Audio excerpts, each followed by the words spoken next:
Kirk Watson is the Texas State Senator for District 14, which includes most of Travis County in the city of Austin.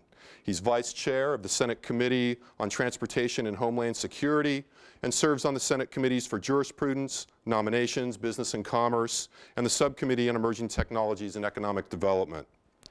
He's a public affairs consultant and in a role that's made him familiar to a lot of people in this room as a former mayor of the fine city of Austin. Though he surely didn't intend it this way, he also really took one for the home team by running as the Democratic candidate for Attorney General in 2002. A historically tough year to be a Democratic candidate for anything, and yet he comported himself very well and got a lot of very positive reviews in that effort. He was elected to the Texas Senate in 2006, and after completing his first legislative session, he was named the Legislative Rookie of the Year by Texas Monthly Magazine.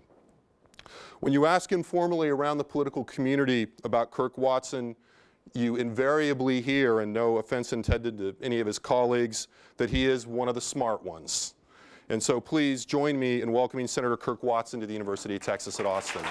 Thank you very much. It was great.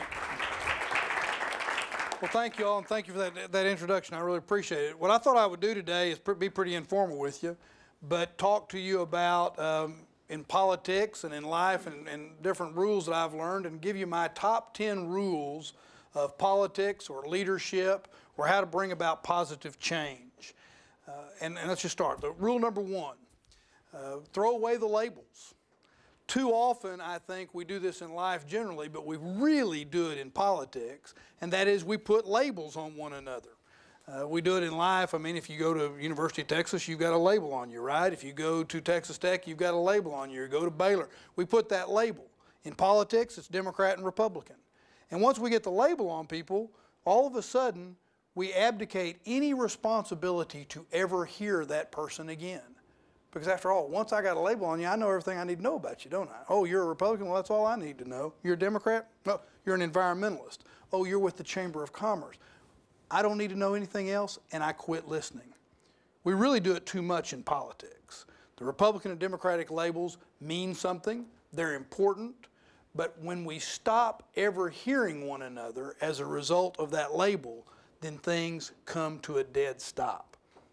Which leads to rule number 2. Rule number 2 is listen carefully and speak plainly. Another way of saying this might be create different opportunities to hear one another. Give you a good example. I've got an 18-year-old son in my house. He's a senior in high school. He'll be going off to college next year. And he thinks he's the smartest guy in our house. And I am. So what that means is every now and then he and I end up circling one another. You know, like a couple of bulls trying to figure out what's right, and we argue about things. Actually, we have a great relationship, but you know, that just kind of happens. And what almost invariably happens is after we've had a discussion, maybe a heated discussion, is that evening or the next morning after there's been some time go by, one of the things that occurs is he will say something or I'll say something, and all of a sudden the light bulb goes on. We hear each other for the first time. We'll say, oh, that's what you need? Oh, well, I know how we can do that and get you what you want and get me the same thing, or get me what I need at the same time. Many times we don't create opportunities to hear. It happens all the time in public policy. At the City Council of Austin, Texas, I was mayor, as was indicated. I was mayor for several years. And we have these things on Thursday nights that we call public hearings, where there ain't nobody hearing nothing. I mean, public yellings, public screamings, I mean, call it whatever you want, but there is no hearing going on. One of the things that I've tried to do in politics and in trying to bring about change sometimes is see if we can figure something outside the box where people actually hear what's going on. For example, we recently had a very contentious, very difficult, very hard discussion about some roadway projects in Central Texas. And one of the things that I did was I put the groups that were fighting and the Texas Department of Transportation, I put them through a mediated process. In fact, the TxDOT official said that the Texas Department of Transportation had never done anything like that. What we ended up with, we used the University of Texas Dispute Resolution Center to do that. Very long process. Involved a lot of the public coming in. When it was over, we had one group saying, I can agree 100% with that. Second group, third group, both saying they can agree 100%. The fourth group said, oh, we can agree 75%. And the Texas Department of Transportation said, we'll go along with doing what got that level of agreement. We created new ways to hear and allowed people to speak plainly and listen carefully. Rule number 3, you're not going to ever probably meet everyone's concept of perfection, so don't try. You're not going to meet everyone's concept of perfection, no matter what you do. And many times we define consensus in the making of public policy and politics. When people hear the word consensus, that means 100% to them. Oh, if we're going to have consensus, everybody must agree. But that's really not what that means, because many times what happens is if I demand 100%, if I've got to meet everyone's concept of perfection, here's what happens. I've got to do what you need, I got to get what you need, I got to get what you need, and by the end of it, what happens is either we've got something that's totally impractical because we just piled everything on it, or what happens is I'll get you what you want, what you want, what you want, what you want, but you decided you didn't get everything you want, so you're going to put a stick in the spokes of the wheel of the bicycle and bring it to a dead stop. Well, you're not going to meet everyone's concept of perfection most times in public policy. So don't try. You got to move forward. Here's what I suggest you ought to do. You ought to follow what I call the 84% rule. If you're getting something, if you've come up with an idea that 84% of the population would say, you know, that's not exactly how I do it. In fact, there are parts of it I don't agree with. But it's progress and it's moving things forward, I can go along with that. If you can get 84% of your constituency, whatever group you're dealing with, to be able to say that, take it and run. Now, I see some of you look at some of your faces, you're thinking 84%. How do you come up with 84%? That's a weird number. Why not 51%? Why not 60%? 84%? It's what I was reelected mayor with. You know, that other 16% can go jump in. Actually, that's not, I care very much what they think because I made it on the next deal. But the point of the matter is, no matter how smart you are, no matter how hard you work, no matter how pretty you think you are or how good the idea is, you know, there may be 16% that are just going to be against it. So you need to, what I say is follow the 84% rule, grab it, and move forward and make progress. Now, there's a flip side of the coin to that rule. If you can't meet everyone's concept of perfection and you're not going to try, the rule ought to be the flip side too. Don't demand your concept of perfection. Don't demand your concept of perfection. Instead, work with people and try to come up with an 84% where you're getting 84% of what you want, or whatever the right number might be. You know, the truth of the matter is, one of the ways I try to lead, one of the ways I try to move legislation or doing whatever I do, is lay out a broad goal, set out broad parameters, but then not care quite so much about how it might get done. Because then you get into the debate about, am I getting 100% of what I want? Try to set out the broad goals and broad parameters, and then not get so worked up in the details that you can't find the 84% and move forward. Rule number 4, be biased toward action. Be biased toward action. You know, the truth of the matter is, I don't have time and don't have a lot of faith in people that find themselves in politics or public policy and they are so afraid to move forward. I think people ought to be biased toward action. But, you know, I get it. A couple of rules of that. One is, you know, there's great fear of failure. We all fear being called a failure. And in politics and public policy, you only have to be wrong a little bit. You may have something that's 84% really good, but they're going to focus, a lot of people, your opponents, the media, others are going to spend time focusing on that 16% you didn't get right. And so the fear of failure many times paralyzes people that are in politics because they're worried about the next election. They're worried about the TV commercial that's going to look bad for them. Well, I'll just lay it out there.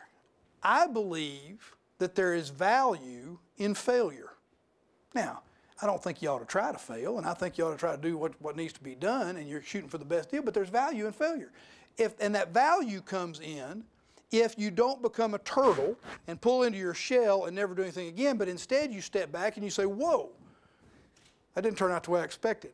So here's what I'm going to do. I'm going to figure out why it didn't. And the next time, I'm going to do things differently. I promise you, I won't tell you what they are, but I promise you there were some failures along the way. There were failures at City Hall, and there were failures even during this session where I didn't get everything that I wanted to get, even though people were saying nice things about me. Well, what we do is we meet and try to figure out why did that not work that way, so that the next time we can continue to be biased toward action. But there's another part of being biased toward action that people become paralyzed with, and that is the fear that the better deal is going to come along, particularly in public policy and politics. If I say, here's the way I'm going to lead you, here is what I'm going to do, and then tomorrow or next week or the next month or even a year from now, somebody comes in and says, you know what we should have done? And everybody goes, oh yeah, that's what we should have done. People get paralyzed, fearful that they're going to be criticized, that the better deal came along. So they do nothing. In Austin, Texas, in 1972 or 74, I can't remember now, Austin bought 4.5 blocks, including the block where the new City Hall is located, right there on Cesar Chavez. That year, they built a temporary council chambers, temporary being the operative word. Only in Austin, Texas would something 30 years old still be considered temporary, because everybody was afraid to move on that 4.5 blocks for fear, and they were always worried, what if a better idea happens? What if somebody brings a better idea? And so nothing happened for literally 30 years. I promised that when I was mayor, we were going to do something with that 4.5 blocks, and we were going to knock down that old temporary chambers, which we did, and build a new city hall, which we've now done. Now, I learned this the hard way, waiting for the better deal to come along. I've been married, it'll be 29 years next year. My wife and I have known each other since elementary school, and we started dating when I was 14. But the first time I asked her out, she turned me down. 1972, Boswell High School, Saginaw, Texas, homecoming. I went up to her and I said, Liz, will you go to homecoming with me? And she looked at me, very matter of fact, and said, no, I'm waiting for someone else to ask me. Well, we really don't have time for me to go into how bitchy that really is, but I'm obviously over it. But here's the life lesson. The girl was waiting for a better deal to come along, and it didn't. She got me. You can't wait for the better deal to come along. You have to be biased toward action. Rule number 5, never forget that hope matters. Hope matters. Too often in politics, those in elective office are so geared at just getting reelected or just geared at whether or not everybody's going to like them that they forget why they ought to be doing it. And that's because they're in the business, if they're doing it for the right reasons, in my view, of hope. They're in the business of creating hope. I'm not one of those politicians, political figures that will ever tell you I pulled myself up by my bootstraps, because I didn't. Now, Don and Billy Watson, my parents did, but they laid hope and opportunity at my feet. Now, they demanded that you work hard, they demanded that you seize it and that you move forward. But I now feel like that because opportunity was laid at my feet, I have an obligation to assure that hope is always what I'm after for other people. Now, I also kind of learned this the hard way. I'll give you a little personal background here. I'm a testicular cancer survivor. I was diagnosed in 1992 with testicular cancer. That year, I had 3 surgeries and chemotherapy. They thought I was going to survive, thought I was well, went back to work like a madman. And 2 years later, on a routine CAT scan, they found another tumor in my abdomen related to the original cancer. So they went in and they cut me from here to here and stripped out all the lymph nodes. And that was 95. That was 12 years ago. So I'm a cure. I'm well. But I tell you that to give you some background.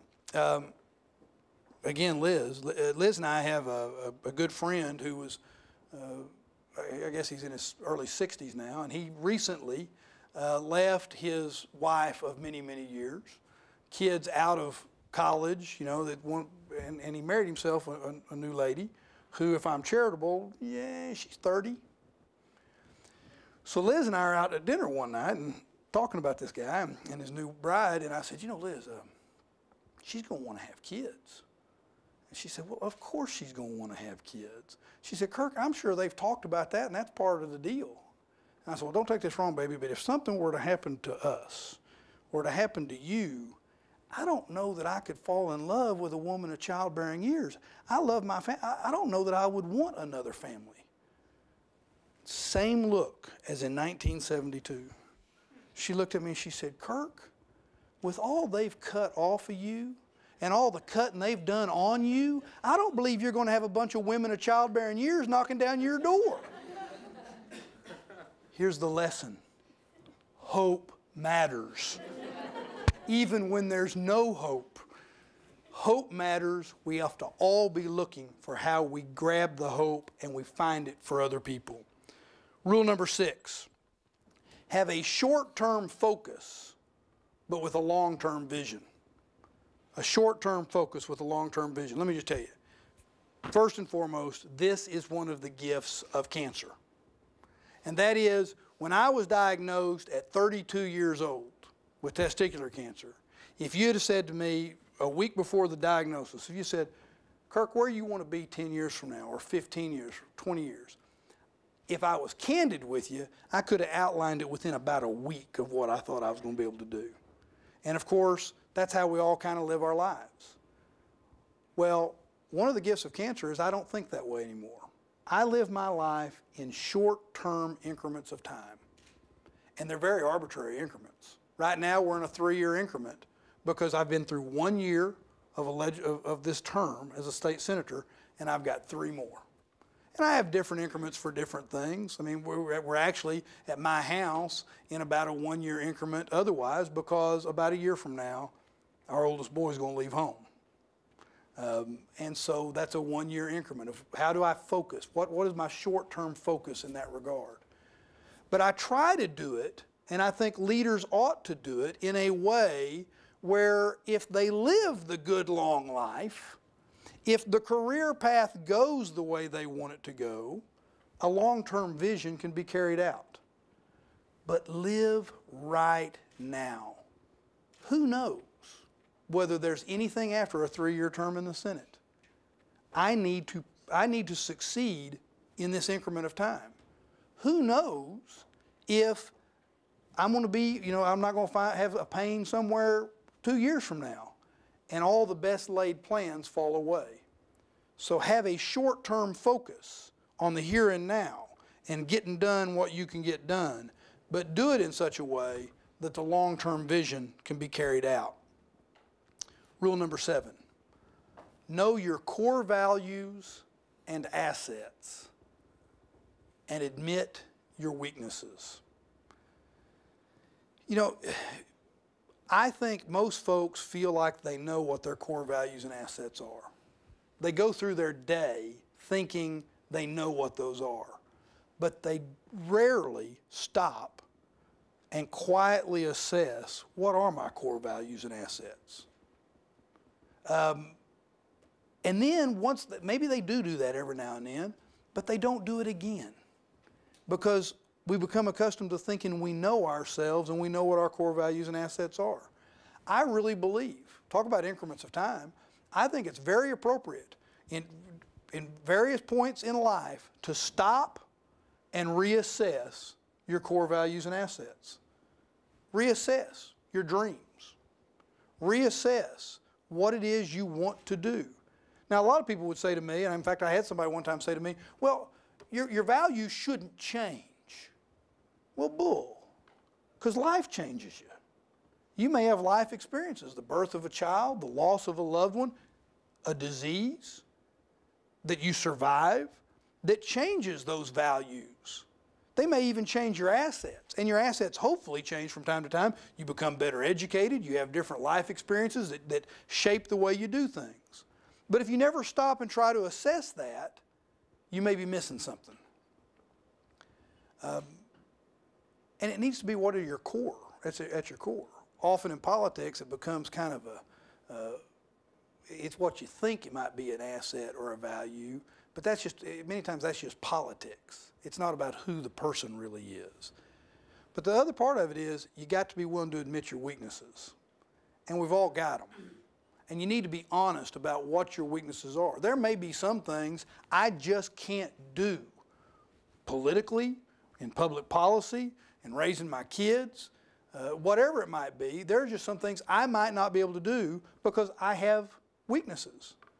It's sometimes hard to realize that when you're real young, but you learn them more and more as you grow older, and I think you have to be willing to admit those and try to wire around them. So know your core values and assets and be willing to admit your weaknesses. Rule number 8, avoid the nitpickers, naysayers, and know-it-alls. I haven't started this by giving you the rule of throwing away the labels. Let me give you 3 real good labels.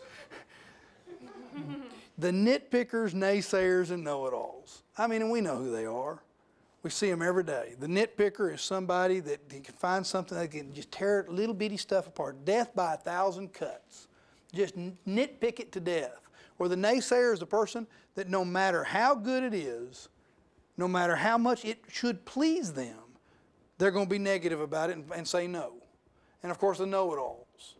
The folks who are just so much smarter than the rest of us or so much holier than the rest of us that they lord it over us. And of course in public politics, in public policy and politics, lots of nitpickers, naysayers, and know-it-alls get themselves elected. They serve in office and they create problems. Now another way of saying this without using the labels is avoid the negative energy. Life is too hard. Life is too difficult and throws enough negativity up just naturally that you have to deal with that kind of negative energy. Get it out of the room. I mean, it's called negative energy for a reason. Frankly, it's probably in that 16%. The point being, set it aside and focus on getting beyond it.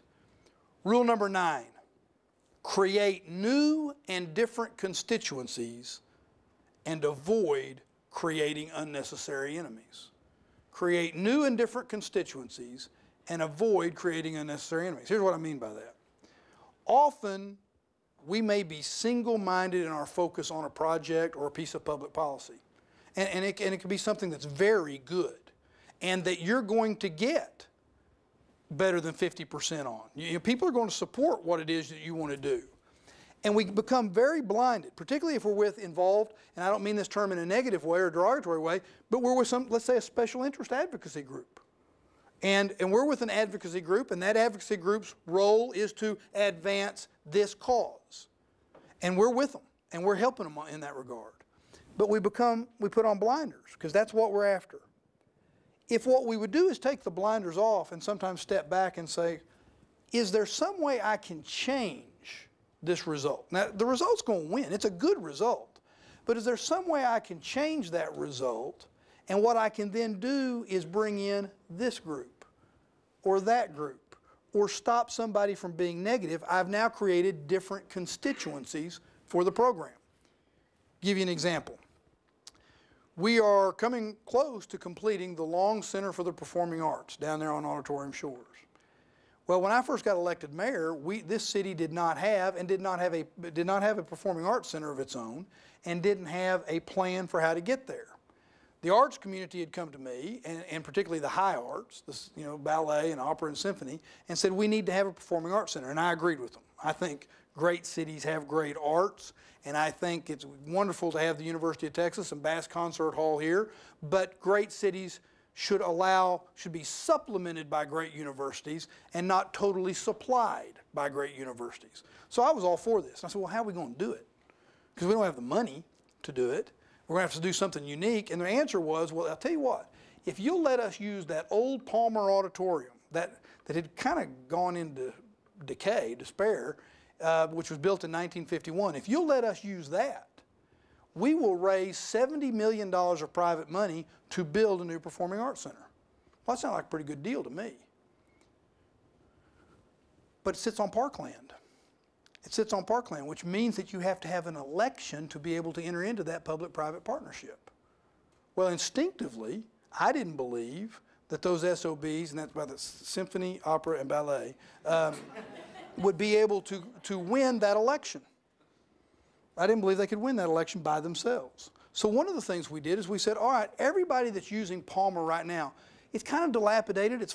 We're not putting that kind of money into it, good money into it. Would you like to have a new community event center? Because I can find some additional money to build a new community event center. And all of a sudden, I've now got a constituency of people that do community events very supportive of a new performing arts center. And then we went to the parks people and we said, you know, this is parkland, but really it's just a parking lot. It's just got asphalt on it. What if we found some additional money and we tore up that asphalt and we created a real urban park right on Town Lake? Now all of a sudden, the parks folks are in support. Then we went to all of the different arts communities, from the high arts to the street corner strange. And we said, how about if we do this in a way where you all get to use this as well? And now we've got different groups of artists that are in favor. So what we did is we created new and different constituencies over that project. It passed, it's going to open. We've got a great park down there, a new community event center. It's going to be great for the city of Austin. So create new and different constituencies. But likewise, don't create unnecessary enemies.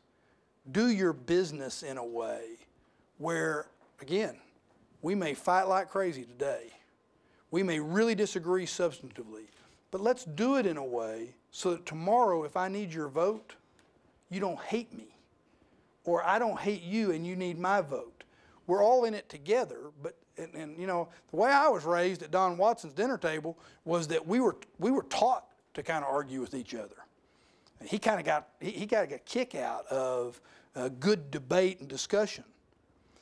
But we were always required to do it in a way that when we stood up, we were still family. And that's what we lose many times in politics and the making of public policy. Rule number 10, focus on the positive. Another way of saying this is find the powerful. Find the power even in the most desperate of situations. And I don't mean power in the sense of controlling somebody or that kind of thing. I mean the positive. I mean the part that burns in terms of strength. And I learned this very personally too. I learned this from my mother. My mother, Billy Watson, she was diagnosed with cancer when she was 41 years old. And at the time she was diagnosed, it seemed like way too short a time that we were left with. And her rule of life became, you talk about living in increments, her rule of life was keep me alive 6 months. Because who knows what I'll get to see, and who knows what they'll invent that'll keep me alive another 6 months.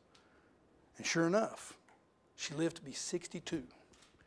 And her cancer recurred over and over and over. And by the time she was done, they had done everything medical science had for her. They had done high-dose chemo, they had done bone marrow transplants, they had done full-body radiation. Anything that medical science could throw at that woman, it did. But here was the beauty. She got to see both her boys graduate from college and law school. She got to see all 4 of her grandchildren born. She got to see a far too short but very happy retirement with my old man. They moved from North Texas down to Wimberley. It was great. Well, Daddy died, and 13 months later, Mother was sick again and she was in the hospital. And the doctor, who happened to be my oncologist, my old man's oncologist, and my mother's oncologist too, he came down the hallway, and my brother, who's 2 years younger, he and I were standing there in the hallway, and the doctor comes up and says, look, as tough as she is, we're done. This is her last time to be in the hospital. And the best I can do is I can load her up on some blood, and y'all can take her home, call in hospice, and she can die at home, which is the way she wanted to die. So we said, okay, so we go in to talk to our mother. And we're standing there at her bedside, and we lay this out for her, and she handled it like Billy Watson handled everything. And she said, okay, is there anything we need to get done? No, we don't. She said, well, I want to give some things away. And my brother and I both kind of cringed at that because, you know, they just seemed kind of morbid and weird. And we said, well, mother, we get along fine. We'll be okay. And she said, no, I want to do this. So she turns to my brother and she says, Kyle, do you want A, B, C? And he said, well, yeah.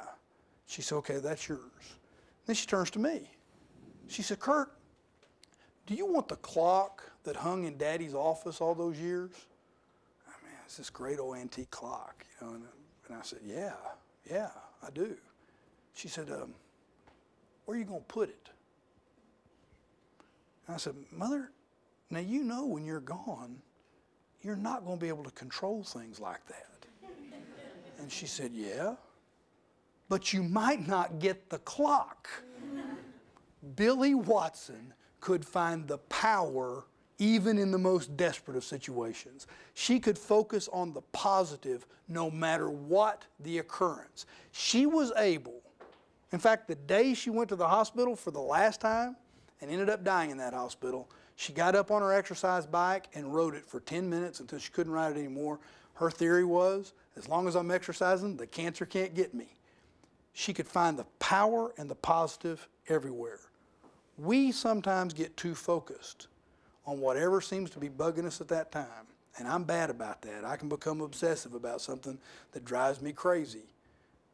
But we need to focus on the positive and find the heat that otherwise drives us. Those are the 10 rules. I'm going to mention one other rule, and that is enjoy what you're doing. Enjoy, from a political standpoint or a public policy standpoint or whatever job you're in, enjoy the service. Enjoy what you're doing. I mean, I think too many people in public life today seem angry. They're mad. You can't flip through the channels without having virtually every other channel somebody screaming at you, or at least screaming at each other. I don't get the anger. Don't do it if it irritates you that bad. We need to enjoy the service. The motivation for serving the public should never be anger. It ought to be fulfilling and, at least most of the time, not a burden. It should not be anger. So enjoy the service. So that's my 10.5 rules related to public service. Thank you all very much, and I'd be happy to answer any questions.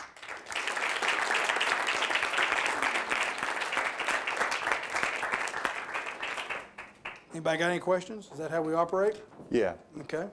Folks, I want to start, given that you've talked quite a bit about cancer. I'm wondering what you think now that we're past the bond election. You know, what you think the prospect is for the dynamics that are going to shape the implementation of the cancer research bonds. Yeah, what that's a reference to is Proposition 15, this, I guess, Tuesday week ago, which I'm proud to have been a co-author of the legislation that led to that. Obviously, it being pretty personal with me. And I'll just say one other quick thing about that. You know, I'm a big believer that the state of Texas needs to do more with regard to health care. It means something to me that I'm able to stand up here and talk to you all today, or for that matter, I'm able to sit on the Senate floor and stand on the Senate floor as a state senator. And the reason I'm able to do that is because of early, effective, and frequent health care. And too often we don't have people with the opportunity to have enough health care. We live in a state that has the highest population of uninsured people in the United States. And that demographic is not getting better just naturally, it's actually getting worse. So I feel pretty strongly about that. I also feel pretty strongly about higher education. And of course, we're standing on the campus of a place that I got to tell you, having been the mayor of the city of Austin, having been the chair of the Chamber of Commerce, and now I get to be the state senator that represents the big chunk of Austin, I will tell you that there's nothing really good going on in our economy today that somehow we can't tie to good decisions that were made about higher education generally, and the University of Texas at Austin specifically, 20, 30, and 40 years ago. But I don't necessarily believe that today we're making those kinds of decisions so that when my 12-year-old son, Cooper Watson, 20 years from now, 30 years from now, is the state senator speaking to a group like this, and he's announcing, by the way, he'll be able to say the same thing I just said. I think this proposal that just passed, and I'm pleased it passed, to put $3 billion into cancer research does a couple of things. One is, talk about hope mattering. You really create hope. And what that means is that I believe Texas will be at the forefront of assuring we find a cure for cancer. But the second part of that is with regard to higher ed and research. This state is getting ready to become a beacon for the best and the brightest researchers, and not just cancer researchers, but we have said to the world now, higher education in Texas is open to research. Now, with that all being said, we've got to do it right. And a key part of that, I believe, is making sure that the peer review that will need to be done when the money starts being handed out to do the research, the peer review has to be the very best. It has to be totally accountable and has to be totally trustworthy. And I think what that means is we have to have the best scientists. We have to recruit the best scientists to be part of that peer review, and they may not be in the state of Texas. And we need to be willing to say, we're going to go get the best peer reviewers wherever they may be to make sure we're doing that right. So we're now in the very beginning phases. In fact, I met with some of the representatives from the University of Texas system just before I came over here, where this was part of the conversation. And they're very open to making sure we get this done the right way. But it has to be accountable. Otherwise, the public will lose trust in it, and and it will not achieve the goals that appropriately lofty goals that it ought to achieve. Yes? Talking about positives and negatives, could you address how you think NAFTA has affected us positively and negatively? Yeah, good question. The question was, how do I think NAFTA has both positively and negatively impacted the state? Well, first of all, in Texas, even before NAFTA, we kind of got the fact that that border is a dividing line, but it doesn't necessarily mean we ought to be divided. You can go, at least until recently, for certain, you could go to any one of the borders, particularly some of the border towns like El Paso and Laredo and places like that, and it was very clear the cross-pollination we were getting from an economic standpoint. That shifted a little bit. I may be wrong about a little bit on this, but in the 80s, where you started seeing maquiladora plants and things like that, but again, you were getting a very significant cross-pollination from an economic standpoint. So in many ways, NAFTA played an appropriate next step role in making sure that that enterprise zone, that economic prosperity that comes, and Mexico is the #1 receiver of our exports in the state of Texas. So it doesn't take a rocket scientist to figure out we've got an amazing base for commerce, for our goods and products, just right here. And I think NAFTA played a good role in that, of helping with that. But I do believe that we need to make sure that agreements like the NAFTA agreement take into account a couple of things. One is environmental protection and protection of labor. And I don't believe that NAFTA did all that it needed to do in that regard. That may be one of those examples of what I was talking about a minute ago, where we step back and we say, oh, good goal, pretty good results, but it didn't turn out exactly the way we wanted, so what do we do better the next time, and what do we maybe need to do to amend it to get it fixed?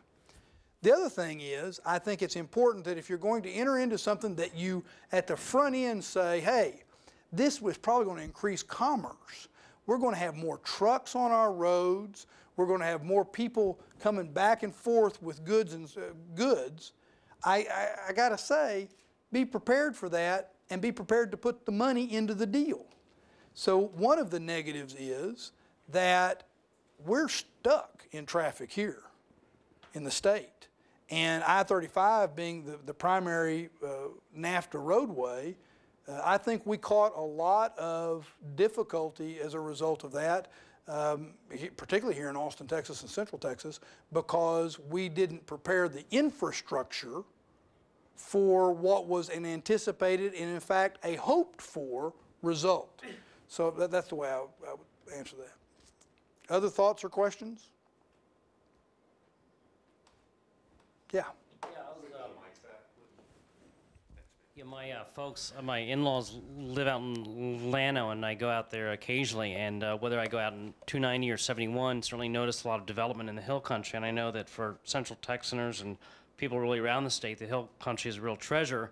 And I'm wondering what is being done in terms of, you know, parkland or zoning, or whether it's or private efforts to protect that, because it seems that every time I go out, there's something new going up. Well, you know, we have a strong heritage and a strong bond with the hill country. And when I was mayor, for example, we approached things, when I became mayor, I felt like we had a de facto two-party system in Austin. And it wasn't, you don't get elected mayor as a Democrat or a Republican, you get elected mayor in a nonpartisan, no labels. But we had a de facto two-party system that was as bad as any Democratic and Republican kind of deal, and it was environmentalists versus developers. It was the Chamber of Commerce versus the Sierra Club. It was the Save Our Springs Alliance versus the Real Estate Council. And I mean, it was really like parties. You needed the party to run in many cases. And I ran saying, I'm going to bring everybody together. And we tried to do, and we're very successful, I believe, and I think most people would agree. What we did, though, is along the lines of what your question is we did a couple of things. One is, for so long, the only thing that had been done to try to deal with development that we thought was putting us at environmental peril was regulation. And that created a big part of the fight. So one of the first things we did is we created geographic parameters where we said we're going to do things a little bit differently. What we said is we're going to designate this area of Austin the drinking water protection zone, and it's basically the escarpment. It's where the hill country begins, and virtually all of our drinking water runs from that. And we said there we're going to have some really strong protections and regulations. But over here we're going to have what we call the desired development zone. And there, what we're going to do, because we want to grow our tax base so that current taxpayers benefit by having increased revenue for police and fire and EMS and parks, playgrounds, libraries, you name it, what we're going to do is we're going to create incentives. And those incentives are going to hopefully bring people over into the desired development zone, the non-environmentally sensitive areas. And downtown is going to be our really desired development zone. I mean, it's already 100% impervious cover. Let's go for it. And of course, part of what we did during that time has sparked a lot of the good that's going on in downtown. The second thing we did is we had been told, you know, the regulation of the hill country had led a lot of the developers in the business community to say, you know, if you're going to regulate it this much, you ought to buy it. So we said, whoa, good idea. And so I was elected in May of '97, and in May of '98, 1 year later, we went to the voters with a $65 million bond proposal to buy up to 15,000 acres of land for the purpose we'd either buy it in fee simple or put conservation easements on it for the purpose of protecting our water and protecting the hill country. Well, that grew over time. That was the first, and I would venture to say no other city in America, maybe the world, has set aside as much land as Austin and Travis County have for the protection. Out of that grew a number of other things.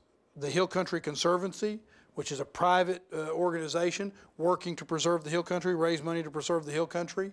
And we have played with other possibilities, but here's the rub. There are no county zoning ordinances, so that while cities have the ability to both create carrots and sticks, counties don't.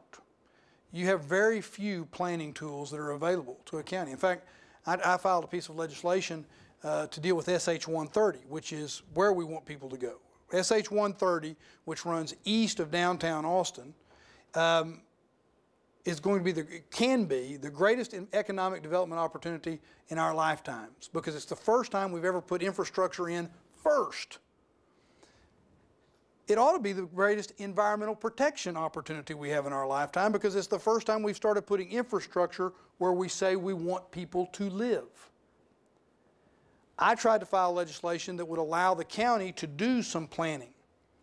And by the way, in the city of Austin and smaller cities along SH 130, my theory being that too often land use planning has been about maximums. This is the most you can do. Well, I'll tell you what, along SH 130, we ought to make it about minimums.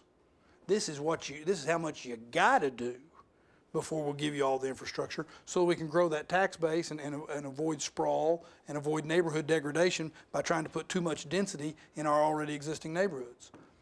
But the legislature does not look kindly on, bless you, on planning tools. And so we're going to have difficulty. One of the things I've been encouraging groups like the Nature Conservancy and others is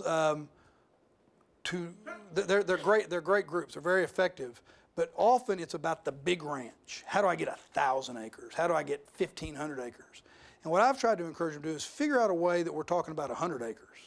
And how do I tie this 100 acres to that 50 acres to that 150 acres so that I set up some sort of conservation easement and I've preserved the hill country in that way? The problem is a lot of people that own property out there don't get the tax benefit of giving a conservation easement because their income may not be where they may be retired. And so we're going to have to figure out, I think, from our end, what we might do to help incentivize that. But there's a lot of effort going into it, but we have very limited tools. Okay? Did you have a question? You know, you talked about higher ed in terms of the Cancer Research Initiative, and then in your talk you talked about short-term and long-term, and it seems to me the short-term focus in recent years has been tuition deregulation in order to enable the legislature, frankly, to appropriate less funds directly to the higher education institutions in the state. But there's been a predictable reaction in response to the logical tuition rates that come, or tuition hikes that come out of that. And we can argue about how logical, how much, et cetera. What is the long-term strategy that comes out of that short-term focus, as you see it, in terms of the structural model for funding higher ed and achieving the kinds of things that people seem to want to do? Sure. Well, let me start off by saying that back in 2002, I guess I'm about right, about 2002 was when depending upon your point of view, is either tuition dereg or flexible tuition became the way that we started talking about things. And I can remember at the time saying to a very good friend of mine and big benefactor of this university that I didn't favor doing tuition deregulation or having that kind of flexible tuition. And his response was, "Oh, I can't believe you're not for that. I'm very much for it." And I was very surprised by it. And I said, "Why?" And he said, "Because I want the Macomb School of Business to be the #1 public business school in the nation." And I said, "Well, me too."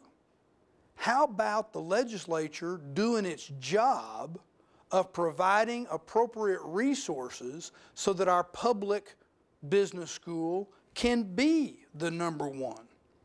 Because the truth of the matter is, regardless of who some might blame, and of course there's blame that's always thrown around, the problem is that the legislature is abdicating its responsibility of providing sufficient funding so that we can have the kind of higher education that we need in this growing global economy. We've got, and by the way, as part of that, it clings to the outdated notion that this state can be the focal point of a worldwide knowledge economy and attract the best and the brightest and retain them.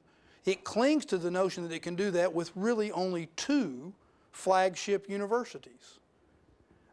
It needs more than 2. Now, we don't need to be doing any damage to the 2 we got. And I worry about this zero-sum game that we play when we play a budget game at the Capitol. But the truth of the matter is, we need at least 3, and I mentioned 3 only because that comes after 2. We need many more, probably. I filed legislation that created a program for studying, basically created a game plan and would allow for the creation of a game plan for what we do in higher education in this state. The good news is Chairwoman Zaffarini, who chairs the Higher Education Committee, subcommittee in the Senate, she allowed me to make that a part of a piece of legislation she had and was very gracious to me, and we ended up being co-authors of it, if you will. It was really her bill, but she let me put my name on it. But the truth of the matter is, that was a great piece of legislation. Passed the Senate, passed the House. I don't think we had anybody dissenting, and it was vetoed. We have got to change the way we think about higher education. I don't know when this state stopped thinking big, but we're not thinking big anymore, particularly when it comes to things like how we're going to educate our kids. And here's something that drives me crazy. I have to give you another part of it. You know, remember we went, and this is not higher ed as such, but talk about short-term focus, negative short-term focus. You may remember that in 2006 we had a special session in the legislature. And the special session was as a result of the Texas Supreme Court declaring our public education system unconstitutional. So we have a special session because we've got an unconstitutional public financing of education. Well, so it's going to be about funding education, right? No. It instead became about how to shift tax burdens. And the state leadership said, okay, here's what we'll do. We're going to give you, citizens, a property tax cut. Well, here's the rub. There is no state property tax. So the only way they could say that is if they created a mechanism that required the local school districts to reduce the property tax. And they did. But that means we've got to have additional money, right, to supplement what they've just taken away. So they created what is now called the margins tax. No need to go into all that, but at the time they did it, I think they knew it wasn't going to cover it. So we come into this session, and we have a surplus. And one of the things they do with that surplus is they take $2.4 billion and they shove it in a mattress. And that's what it is. I mean, it's in a bank account somewhere. I hope it's drawing interest because it is not the rainy day fund. The rainy day fund's full. It wasn't needed to do anything on the balancing of the budget. I don't know that it's ever been done in the history of the state of Texas. They just take $2.4 billion and put it in a fund to do nothing except be there to cover their fear that their tax shifting scheme isn't going to let them live up to their campaign promises. Now that $2.4 billion, it's not paying for education. It's not paying for higher education. It's not paying for health care. It's not paying for any of the roads. It ain't paying for nothing.